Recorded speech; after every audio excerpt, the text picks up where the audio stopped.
નમસ્કાર નમસ્કાર નમસ્કાર વિદ્યાર્થી મિત્રો, આપણી વિદ્યાવૃક્ષ એકેડમી પર દરેક વિદ્યાર્થીનું હાર્દિક હાર્દિક સ્વાગત છે. તો વિદ્યાર્થી મિત્રો, પહેલા તો સૌપ્રથમ દરેક વિદ્યાર્થી મિત્રોને જય શ્રી કૃષ્ણ. અને આજે લેક્ચરની અંદર બેટા માર્કેટિંગ, આજે માર્કેટિંગ ચેપ્ટરની અંદર લગભગ ઘણા બધા એવા વિદ્યાર્થી છે કે સાહેબ 12 કોમર્સમાં ચેપ્ટર 8, 9 અને 10, 8, 9 અને 10 આ 3 ચેપ્ટર બેટા એવા છે કે જેની અંદર ઘણા બધા વિદ્યાર્થીઓને સર કાંઈ આવડતું જ નથી, પણ સમજાતું નથી, એનો કોન્સેપ્ટ તો સમજ જ નથી પડતી. તો એના માટે વિદ્યાર્થી મિત્રો, આપણી વિશ્વાસ રિવિઝન બેન્ચ આપણે બેટા લોન્ચ કરી દીધો છે અને શરૂ પણ થઈ ગયો છે. તો હજી એડમિશન બેટા લેવાનું બાકી છે, એડમિશન લેવાનું બાકી છે. તો ફટાફટ એડમિશન લઈ લ્યો, કેમ કે અકાઉન્ટ, સ્ટેટ, ઇકો અને બીએ આવા મુખ્ય 4 વિષયનું આપણે રિવિઝન, જોરદાર ખતરનાક રિવિઝન ચાલુ થઈ ગયું છે. તો એના માટે ફટાફટ બેટા નીચે આપણે લિંક પણ આપેલી છે, તો આ લિંક આપેલી છે, ફટાફટ તમારું એડમિશન બેટા કન્ફર્મ કરો. અને છતાં જો તમને ખ્યાલ ન આવે તો તમે નીચે નંબર પણ આપેલા હશે, એમાં પણ કોલ કરી શકો છો. તો વિશ્વાસ રિવિઝન બેન્ચ લોન્ચ કરી દીધો છે, શરૂ થઈ ગયું છે. ઘણા બધા તમારા જેવા વિદ્યાર્થીઓ અભ્યાસ કરી રહ્યા છે, બહુ સારો અભ્યાસ કરી રહ્યા છે. હજી સમય બેટા એટલો ગયો નથી, તો અત્યારથી જ શરૂઆત કરી દો. અને બેટા આપણા બોર્ડની અંદર 100% રિઝલ્ટ પ્રાપ્ત કરો. અને અમે તમને બેટા ગેરંટી આપીએ છીએ કે બેટા 80% સુધી તમારું રિઝલ્ટ આવી જવાનું છે. કેમ કે છેલ્લા 2 મહિના એટલે સર કેવા, માત્ર ને માત્ર આખું વર્ષ જે મહિના એનું બધું નિચોડ એમાંથી આપણે ગોતીને, કેમ પેલો દરિયો હોય ને સાહેબ, દરિયાની અંદર તરતા તરતા બહુ સમય લાગે. બસ સાહેબ થોડુંક અમે આપવાના છે, દરેક ચેપ્ટરમાંથી થોડું થોડું થોડું જ આપવું છે.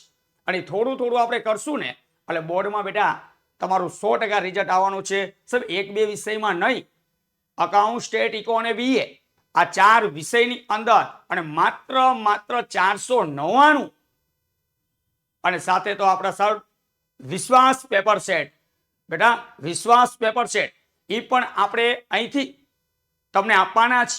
જે વિદ્યાર્થી વિશ્વાસ રિવિઝન બેન્ચની અંદર એડમિશન લે છે એને આ પેપર સેટ તદ્દન ફ્રીમાં છે સાહેબ, તદ્દન ફ્રીમાં આપવાના છે. એટલે ફટોફટ એમાં પણ 5-5 પેપરો છે, એ 5-5 પેપર તમે તૈયાર કરશો એટલે 100% બેટા તમને પરિણામ મળશે. એ આપણી ગેરંટી છે. અત્યાર સુધી રેકોર્ડ છે સાહેબ, કોઈ વિદ્યાર્થી એવો ન બને કે સાહેબ 100 માંથી 100 ગુણ લાવવા છે. તો હવે બેટા દૂર નથી, હજે ફટાફટ વિશ્વાસ રિવિઝન બેન્ચમાં બેટા એડમિશન નથી લીધું તો સાહેબ આપ લઈ લ્યો.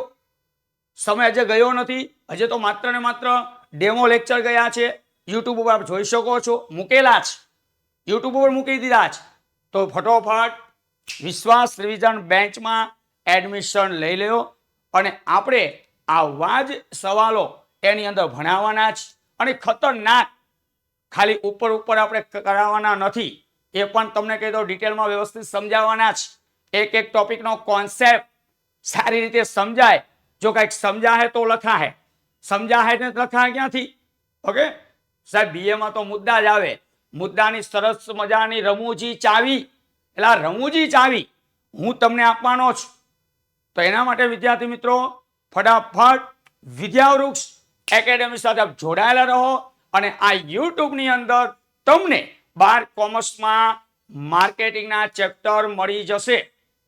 જે લોકોએ એડમિશન નથી લીધું એને પણ લાભ મળશે, જે લોકોએ એડમિશન લીધું છે સાહેબ એને પણ લાભ મળશે. એટલે આ વિડીયો યુટ્યુબના ઉપર મૂકવામાં આવશે. એટલે આ માર્કેટિંગના સવાલ તમે એમાં ભણજો, એક સવાલ મૂકવામાં આવશે.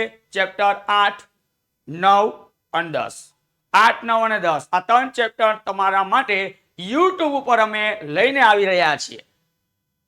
અને યુટ્યુબ ઉપર સીધો લાભ તમને બેટા મળે, રાઈટ? તો અહીંયા શરૂઆત કરવા જઈ રહ્યા છે. ચેપ્ટરનું નામ હતું બેટા નાણાકીય સંચાલન. અને આ નાણાકીય સંચાલનમાંથી દર વર્ષે બોર્ડના પેપરમાં સાહેબ 3 ગુણનો સવાલ આવે છે.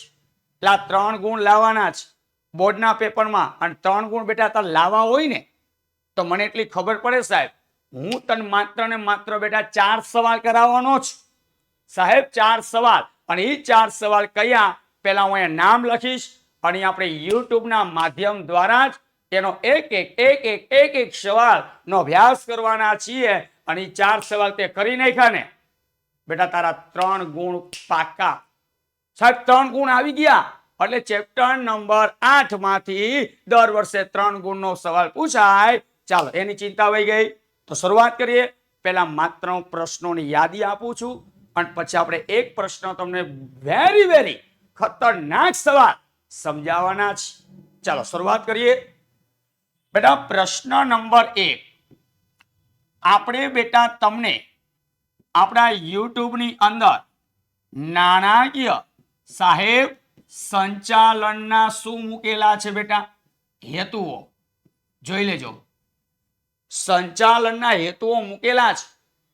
એ વિડિયો ઓલરેડી અપલોડ થઈ ગયો છે આ સવાલનો. અને સવાલ છે આઈએમપી, નફાનું મહત્તમીકરણ અને સંપત્તિનું મહત્તમીકરણ. ઓકે, આનું શીખવું હોય તો યુટ્યુબમાં મૂકેલો છે. નેક્સ્ટ સવાલ એવો સાહેબ કે મૂડી માળખાના બેટા મૂડી માળખાના પરિબળો સાહેબ દર વર્ષે બોર્ડના પેપરમાં સવાલ આવે છે. મૂડી માળખાના પરિબળો એનો આજે હું તમને અભ્યાસ કરાવવાનો છું. આંતરિક અને બેટા કયા બાહ્ય, આંતરિક અને બાહ્ય. આ સવાલ આઈએમપી રહેશે સાહેબ. ત્રીજો સવાલ આપણી બેટા કઈ મૂડી, કાયમી મૂડી. અને આ કાયમી મૂડીને અસર કરતા 6 પરિબળ, માત્ર 6, આ 6 પરિબળ સમજાવવાના અને 3 માર્ક્સ. વાત કરીએ સર નેક્સ્ટ છેલ્લો સવાલ સાહેબ કાર્યશીલ મૂડી. કઈ મૂડી આવી બેટા કાર્યશીલ. કાર્યશીલ મૂડીને પણ અસર કરતા સાહેબ કેટલા પરિબળ 6. જો બેટા આ સવાલ મેં લખ્યા ને એનું કારણ શું ખબર, આ બધા સવાલ સાહેબ વેરી મોસ્ટ આઈએમપી છે. આ સવાલમાં તારે ધ્યાન આપવું પડે. 2018, જી હા, માર્ચ 2018 થી માર્ચ 2025 સુધીના પેપર આપણે એનાલિસિસ કરતા સાહેબ મને એવું જણાય છે વારંવાર આ પ્રશ્ન સાહેબ રિપીટ થયા છે. અને એમાંથી એક સવાલ હજુ બોલું છું, જો તમને ખબર ન હોય તો નોંધી લેજો, ભૂલતા નહીં, કમ્પલસરી વાંચી જ નાખો સાહેબ. ઈ કયો સવાલ છે? ચાલો આદર્શ મૂડી માળખું એના બેટા લક્ષણો આપેલા છે. આદર્શ મૂડી માળખાના લક્ષણો આપેલા છે. તો સાહેબ આ બધા પ્રશ્નો સાહેબ એવા છે, માત્ર તને યાદી માટે કહું છું કે અત્યાર સુધી બોર્ડના જેટલી પરીક્ષાઓ લેવાની એમાં સવાલ આવેલા છે. એટલે આની કાળજી બેટા તું રાખજે. પરીક્ષાની દ્રષ્ટિએ સાહેબ તમે અમને આ સવાલ ભણાવવાના છો બધા. હા, યુટ્યુબના માધ્યમ દ્વારા તમને સીધો લાભ મળવાનો છે. એક સવાલ સાહેબ, એક સવાલ તો આપણે આવી ગયો છે. કયો? નાણાકીય સંચાલનના હેતુ યુટ્યુબ ઉપર મુકાઈ ગયો છે. નથી જોયું? જોઈ લે બેટા ફટોફટ. ચાલ ત્યાર પછી બેટા મૂડી માળખાના પરિબળો આંતરિક અને બાહ્ય. તો આજનો ટોપિક આપણે લઈ રહ્યા છીએ. આમાંથી જ એક સવાલ સાહેબ, એક સવાલ, હાલો સાહેબ, એક સવાલ લેવાના છીએ જેનું નામ છે બેટા કઈ મૂડી, કાયમી. ચાલો ઘણા બધા બાળકોને ખબર જ નથી સાહેબ. આ કાયમી મૂડીને અસર કરતા કેટલા પરિબળો સમજાવું સાહેબ? 6 સાહેબ. છે કેટલા? 7. આપણે 7 સમજાવી દઈશું બસ. બોર્ડની પુરવણી કેટલા લખવાના? 6 પરિબળ લખી દેવાના અને 3 ગુણ આવી ગયા. ચાલ તારે 3 ગુણ જોઈએ છે ને બેટા? બોલતો 3 ગુણમાંથી 3 લાવવા જ બેટા, લાવવાના છે. ચાલો લાવવાના છીએ સાહેબ, અમે તૈયાર છીએ. ચાલો આપણે તૈયાર છીએ. કાયમી મૂડીને અસર કરતા 6 પરિબળ. પહેલો નિયમ નંબર 1 સાહેબ શું? કે આ કાયમી મૂડી હોય ને બેટા, એનો સમયગાળો સાહેબ લાંબા ગાળાનો હોય. જોઈ લેજો બેટા, કાયમી મૂડી આવે એટલે મગજમાં ઠસાવી દેવાનું, સમય લાંબા ગાળાનો. સાહેબ તમે મને કહો ને, ચાલો સમય છે બેટા લાંબા ગાળાનો કેટલું? 5 વર્ષ કે તેથી વધુ. જો સાહેબ તમને શું કહું છું કે લાંબા ગાળાનો સમય છે અને 5 વર્ષ કે તેથી વધુ હોય. હવે ધંધાનો માલિક છે ને બેટા, જમીન, મકાન, યંત્ર, સાહેબ પ્લાન્ટ, ફર્નિચર.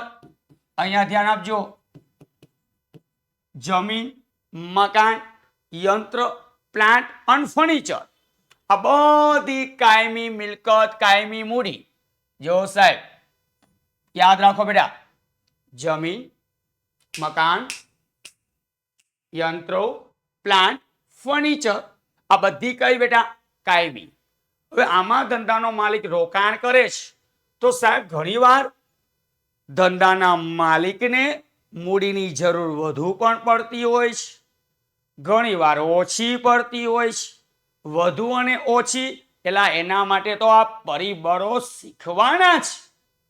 આ પરિબળ શીખવાના છે કે આજે ધંધાના માલિકના ધંધામાં આ મૂડી સબ કઈ રીતે વધારે જરૂર પડે છે, કઈ રીતે ઓછી જરૂર પડે છે, આપણે શીખી લઈએ તો તમને ખબર પડે. એક એક ટોપિકની સમજૂતી, બેસ્ટ એક્ઝામ્પલ, સરળ ભાષામાં એનો કોન્સેપ્ટ આપણે સમજાવી રહ્યા છીએ. ચાલો શરૂઆત કરીએ. સાહેબ તમે ટોપિક નંબર 1, ધંધાનો પ્રકાર. ધંધાનો પ્રકાર અને તેનું બેટા શું? સ્વરૂપ. ધંધાનો પ્રકાર અને તેનું સ્વરૂપ. સબ ધંધાનો પ્રકાર અને સ્વરૂપ. જો આ સ્વરૂપ, કઈ મૂડી? કઈ મૂડી બેટા? કાયમી. આ કાયમી મૂડી સ્વરૂપ. સબ પ્રકાર, ચાલો સાહેબ પ્રકાર નક્કી કરી નાખીએ. પહેલા તો બેટા કયા એકમો અહીં અમે લખ્યા? મોટા કદના એટલે કયા?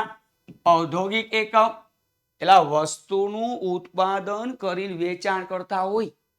સાહેબ વસ્તુનું ઉત્પાદન કરીને વેચાણ કરતા હોય એને કહેવાય આ ઔદ્યોગિક, એટલે કહેવાય સાહેબ મોટા કદના એકમો હોય. કયા કદના બેટા હોય? મોટા કદના એકમો હોય. સાહેબ મોટા કદના એકમો હોય તો આપણે બધાને ખબર છે સાહેબ. શું ખબર છે સાહેબ? જજો સમજાવો. ધંધાના માલિકને મૂડીની જરૂર વધુ પડે કે ઓછી? વધુ અથવા ઓછી. જેમ કે સાહેબ આપણે એક્ઝામ્પલ આપીએ, ચાલો વાહન, વટા ઉદ્યોગ, એ સાહેબ ખનિજ ઉદ્યોગ. ચાલો બધા લાલા ભણે છે સાહેબ. ચાલો લોખંડ ઉદ્યોગ, ત્યાર પછી બેટા આ સ્ટીલ ઉદ્યોગ. સાહેબ આ બધું તમે લખો છો શું? એટલે તને વારંવાર મેં કીધું છે કે વસ્તુનું ઉત્પાદન કરીને વેચાણ કરતા હોય એ કયા ઉદ્યોગ? વાહન વટા, ખનિજ, લોખંડ, સ્ટીલ.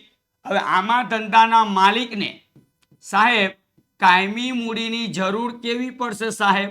વધારે. હલો વધારે. હવે સાહેબ તમે બીજો અમને એકમ કહી દો. ચાલો આપણી પાસે બેટા વેપારી. ચાલો વેપારી કદના એકમો ચાલે. કયા બેટા ચાલે? વેપારી કદના. સર વેપારી એકમો એટલે મેં તને કહી દીધું સાહેબ, કરિયાણાની દુકાન. વાહ સાહેબ, અમારી સોસાયટીમાં હોય, ગલીમાં હોય, મોહલ્લામાં હોય, અલગ અલગ જગ્યાએ જ્યાં રહેતા હોય ત્યાં તો હોય જ વેપારી. કરિયાણાની દુકાન. આ કરિયાણાની દુકાનમાં ધંધાના માલિકને બેટા કાયમી મૂડીની જરૂર કેવી પડે? ઓછી. એ સર કેમ? ચાલ બેટા આ કરિયાણાની દુકાન હોય એમાં જો માલનો સ્ટોક કહું ને, સ્ટોક તો વધારે. હું બોલ્યો કરિયાણાની દુકાન, પેલી છાપરા જેવી હોય એવી, એને કહેવાય કરિયાણાની દુકાન. તો એમાં બેટા મૂડીની જરૂર કેવી? ઓછી. ચાલો સમજ પડી ગઈ. આ સાહેબ તમે ધંધાનો પ્રકાર નક્કી કર્યો. શું બેટા? પ્રકાર. ચાલ હવે હું તને કહું બેટા ધંધાનું કદ. ચાલો સાહેબ ધંધાનું શું લાવ્યા? કદ. ભાઈ જેવું ધંધાનું કદ સાહેબ એ તો અમને બધાને ખબર જ હોય. જેવું ધંધાનું કદ એવી મૂડીની શું પડે? જરૂર પડે ને પડે. જેવું ધંધાનું કદ એવી મૂડીની જરૂર. જો ધંધાનું કદ સાહેબ મોટું તો ધંધામાં બેટા કાયમી મૂડીની જરૂર કેવી પડે? વધારે. જો ધંધાનું કદ કેવું બેટા? નાનું તો બેટા કાયમી મૂડીની જરૂર કેવી પડે? ઓછી. કેમ સર? અહીંયા મેં એક્ઝામ્પલ આપી દઉં. ચાલો બેટા ગૃહ ઉદ્યોગ લખી દઉં. સુતરાઉ કાપડ. સુતરાઉ કાપડ. ત્યાર પછી બેટા વાત કરીએ ખાંડ ઉદ્યોગ. કયો ઉદ્યોગ બેટા? ખાંડ ઉદ્યોગ. સર આ બધા મૂડીની જરૂર છે ને ઓછી પડે. કેવી પડે? ઓછી. તો આપણે સમજ પડી ગઈ.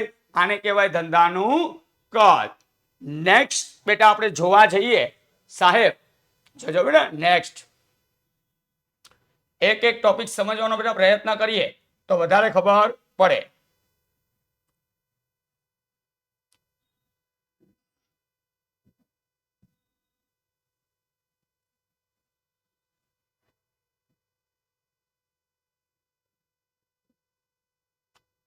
એક જ મિનિટ મિત્રો.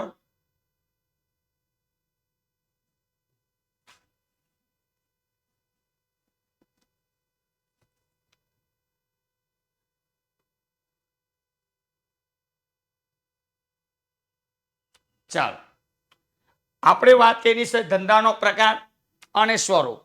હવે આપણે વાત કરીએ ધંધાનું કદ. તો વાત કરીએ નંબર 3. સર કયું પરિબળ આવે છે? ચાલ જોજો ધંધાની. બેટા અહીંયા લખું છું. અહીંયા ધંધાની કમાણી એટલે સાહેબ આપણે છે ને બેટા ધંધાના માલિક છીએ તો માલિકી બેટા ભાડા પટ્ટાનો. માલિકી ભાડા પટ્ટાનો શું કરે? ઉપયોગ. સાહેબ માલિકી ભાડા પટ્ટાનો ઉપયોગ કરે? હા સાહેબ. કઈ રીતે? ચાલો તમે કોઈ ધંધાના કોણ છો? માલિક. સાહેબ તમને શરૂઆતમાં મેં માલિક જ બનાવ્યા છે. શું બનાવ્યા છે? માલિક. તો માલિક બનાવું છું બેટા જોજો અહીંયા. દાખલા તરીકે તમે ધંધાના માલિક છો તો માલિકને બેટા કઈ મિલકત?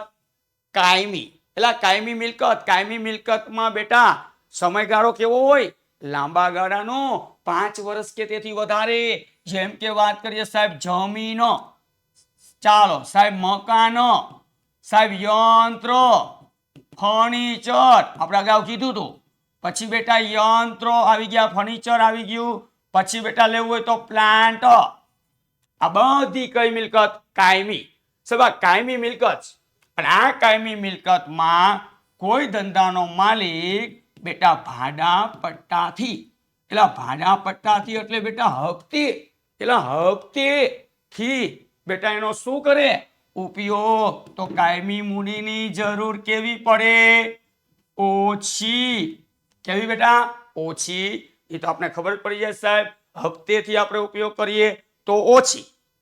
જો પૂરેપૂરી મિલકત ખરીદો તો વધારે. એ તો આપણે ખબર જ છે. ચાલ ત્યાર પછી બેટા પરિબળ અસર કરે છે સંશોધન ખર્ચ. ધંધાના માલિકને બેટા કયો ખર્ચ થાય? સંશોધન. સभी સંશોધન ખર્ચ છે શું? ચાલ સમજાવો. આપણે બેટા કોઈ પણ ધંધામાં પેદાશ, આ પેદાશને વધુમાં વધુ લોકો સુધી બેટા કેવી બનાવશું? ઉપયોગી. વધુમાં વધુ લોકો સુધી ઉપયોગી બનાવીએ. આ પેદાશનો સરસ આકાર બનાવી. એટલે આકાર. પછી બેટા રચના. આ બધામાં વધુમાં વધુ આપણે કેવી બનાવશું બેટા? આકર્ષણ. વધારે દેખાવ આવે, માર્કેટની અંદર માંગ વધે, લોકો સુધી સારી રીતે પહોંચાડીએ. ક્વોલિટી ક્વોન્ટિટી બધી જ ધ્યાનમાં લેશું. તમે ધંધાના કોણ? માલિક. સાહેબ કોણ? માલિક. હવે માલિકને બેટા કાયમી મૂડીની જરૂર કેવી પડશે? વધારે. સાહેબ વધારે. જો ઘણા બધા પરિબળો સમજાવ્યા. બધામાં મૂડીની જરૂર વધુ ઓછી. કોન્સેપ્ટ સમજવાનો છે તો સરળ પડશે. સમજો.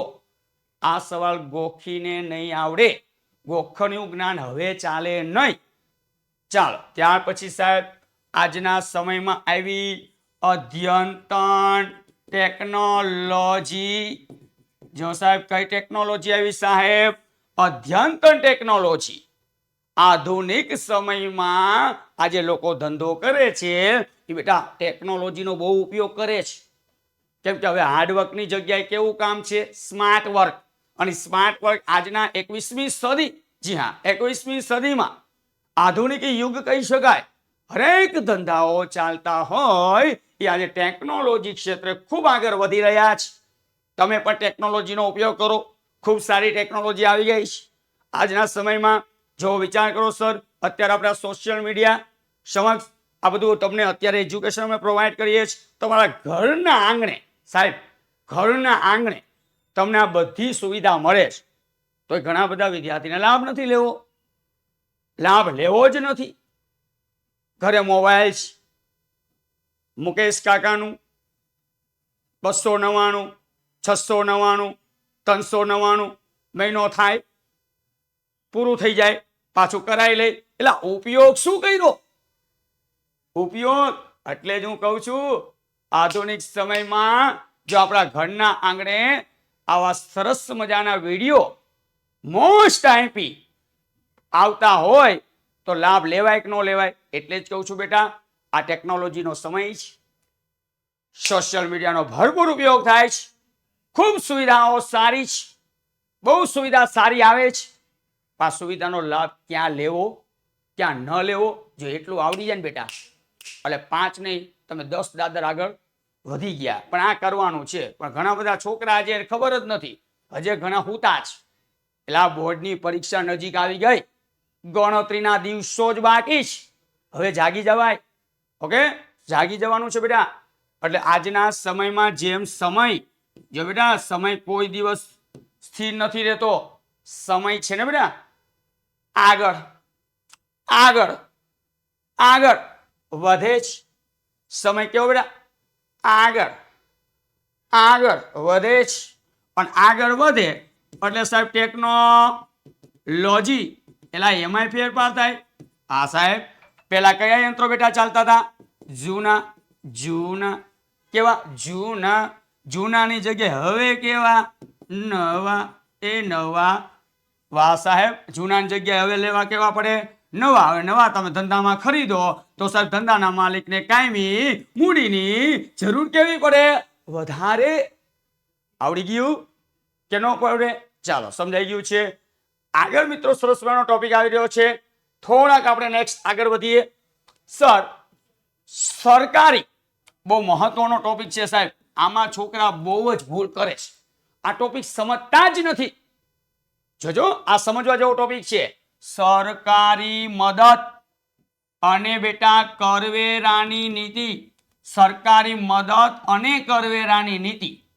સભા બંને ટોપિક એક જ છે. હા એક જ છે. ખાલી મેં અલગ અલગ વેચ્યા છે સમજાવવા માટે. અને તમારે આ રીતે સપ્લિમેન્ટરી લખવાનું છે. આખો કોન્સેપ્ટ સમજ પડશે ને પડશે જ. ચાલ, સરકારી બેટા અત્યારે સરકાર સાહેબ કેટલા બધા શું ચાલે છે બેટા? ઉદ્યોગો.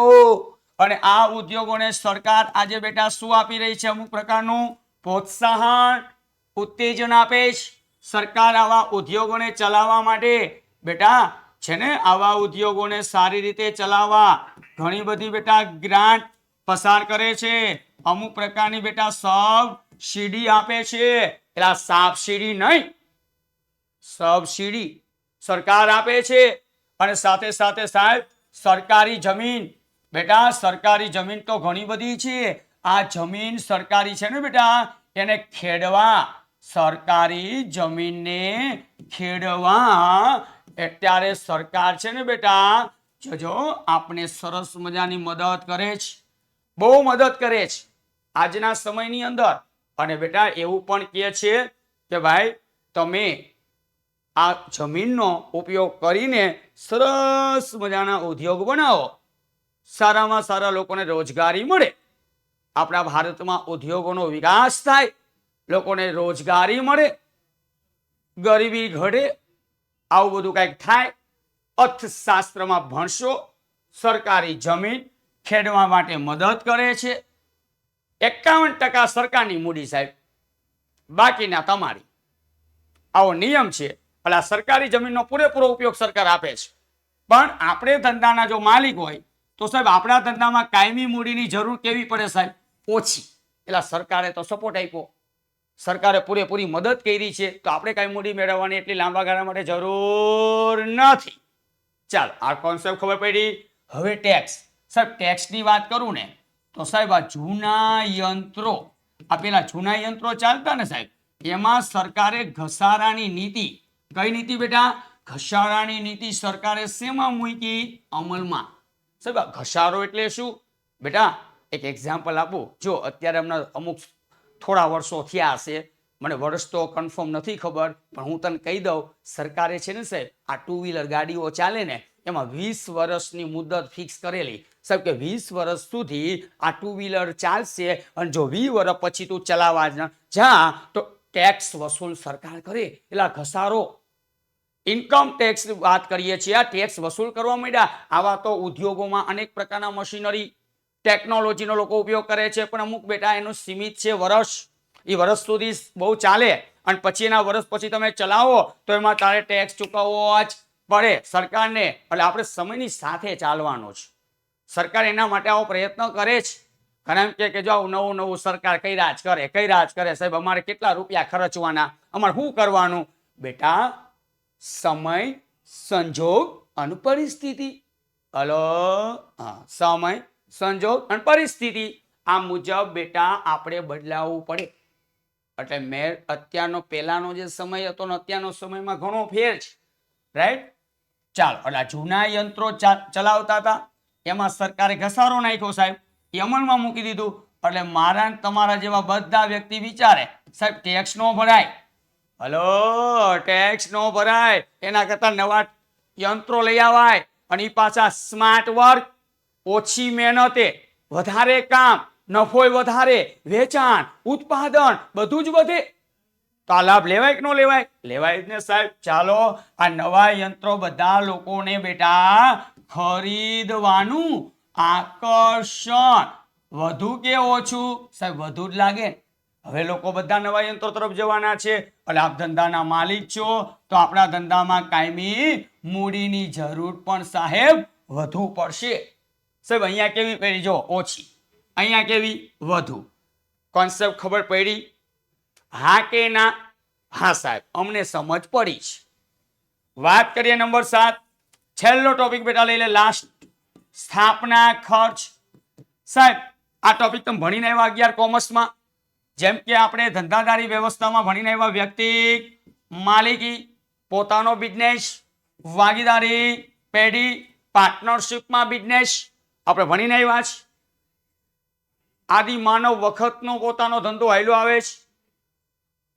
જંગલોમાં શિકાર પ્રાણીઓનો કરતા હતા, ત્યાંથી પોતાનો ધંધો હાલ્યો આવે છે. સૌથી જૂનામાં જૂનું અને સરળ સ્વરૂપ હોય તો વ્યક્તિ માલિકી. નેક્સ્ટ વાત કરીએ ભાગીદારી પેઢી. આ બધા સ્વરૂપો એવા હતા બેટા કે ધંધાના માલિકને મૂડીની જરૂર ઓછી રહેતી. કેવી રહેતી બેટા? ઓછી રહેતી. પણ બેટા જેમ સમય આગળ વધ્યો એટલે આ કંપનીનું સ્વરૂપ આવી ગયું, અને આ કંપનીનું સ્વરૂપનો વિકાસ થયો.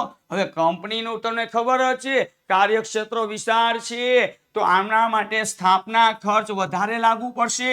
એટલે કાર્યશીલ મૂડીની જરૂર વધુ પડશે. કેમ કે સાહેબ રજીસ્ટ્રેશન કરાવવું પડે. પછી સાહેબ આપણે અનુભવ તો કાંઈ એટલો હોય નહીં. તમે એવા નિષ્ણાંતો પાસે જશો, એ ફી લેશે, એમને એમ તો કોઈ માર્ગદર્શન આપતું નથી બેટા. સાથે સાથે વાત કરીએ સાહેબ, ઘણા બધા કાનૂની ખર્ચા લાગુ પડશે, રાઈટ? એ પણ આપણે ચૂકવવા પડશે. તો આ બધામાં કંપનીનું સ્વરૂપ સાહેબ એવું સ્વરૂપ છે કે જેની અંદર ખર્ચા વધી જાય છે. એટલે તો આપણે 11માં ભણ્યા હતા ને બેટા, કંપનીની સ્થાપના વિધિ લાંબી અને ખર્ચાળ છે. લાંબી અને ખર્ચાળ છે. એટલે આમાં ધંધાના માલિકને કાયમી મૂડી મેળવવાની જરૂર વધારે જ પડશે. તો વિદ્યાર્થી મિત્રો, સરસ મજાનો ટોપિક અને વેરી મોસ્ટ આઈએમપી સવાલ, કાર્યશીલ મૂડીને અસર કરતા પરિબળ આગળ ભણશું. આજે આપણે માત્ર ને માત્ર કાયમી મૂડીને અસર કરતા પરિબળો જે તારા બોર્ડના પરીક્ષામાં બહુ જ આઈએમપી છે. જો બેટા તને જ્યારે જ્યારે યુટ્યુબના માધ્યમ દ્વારા આવા માર્કેટિંગના ચેપ્ટર અમે તમને પ્રોવાઈડ કરીએ ને બેટા, અને સીધો લાભ લઈ લેવાનો છે. આ એક એક સવાલ અમે તમને માર્કેટિંગના સરળ ભાષામાં સમજાવવાના છે. તો હજી આપ ચેનલમાં નવા જ તો ચેનલ પેલા સબસ્ક્રાઇબ અને બેટા કોમેન્ટ કરી આપો. જો એકવાર વિડીયો તમને પસંદ પડે તો એક નાનકડી કોમેન્ટ કરો અને તમારા 5-6 નહીં પણ બધા જ મિત્રોને આ વિડીયો શેર કરજો. ચાલો નેક્સ્ટ આવો જ માર્કેટિંગનો આઈએમપી સવાલ સાથે પાછા મળીએ છીએ. ચાલો, જય શ્રી કૃષ્ણ. ભારત માતા કી જય.